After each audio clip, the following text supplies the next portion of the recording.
Ganun. So doon ka rin nag-aral sa Sorrento? Parang Hindi. specifically... Manila ako nag-aral. sa Manila, iba pa? Manila. Okay. Ang gulo nga, kaya nga, Okay. kung yung mga Okay. pumasok dito sa brain ko, galing siya sa iba't ibang lugar. Okay. So, Yun. hindi lang basta Sorrento yung street smarts mo. Kumbaga, iba-ibang lugar din.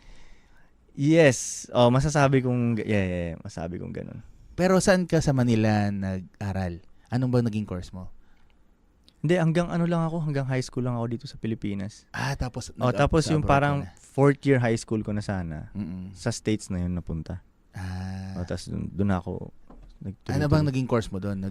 Nag-college ka ba doon? Hindi, or kasi course tol, ka lang? nung high school pa ako, tol, Oo. nasa isip ko na ayoko mag-college.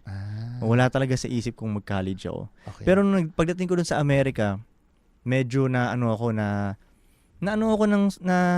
ako ng society na hindi, kailangan mag-nurse, mga ganyan-ganyan. Okay, try natin, ganyan. Pero bandang huli, hindi, ayoko to. Parang 2 weeks lang ako nag-college tol eh. Okay. Parang hininto ko ano agad. yung 2 di ko gusto weeks to. na yan? Anong course yan? Wala nga eh. Kasi dun sa, okay. yung pinasukan ko dun, parang community college lang siya. So, Okay. ang unang mong gagawin dun, kuhain mo muna yung mga prerequisite mo. Bago, mga basic mo muna, sa ganun. subjects, Pero talagang, Hindi. umaga pa lang, mainit na ulo ko. Parang ayokong gawin talaga to ah. Kasi siguro, nung bata pa lang ako, alam ko na ayokong mag-college. Oo. At Ganun. least klaro pala sa'yo nung umpisa pa lang na ayaw mo na mag-aral, ayaw mo na mag-college. Actually nga, kung may choice ako na wag mag-high school, di ako mag-high school.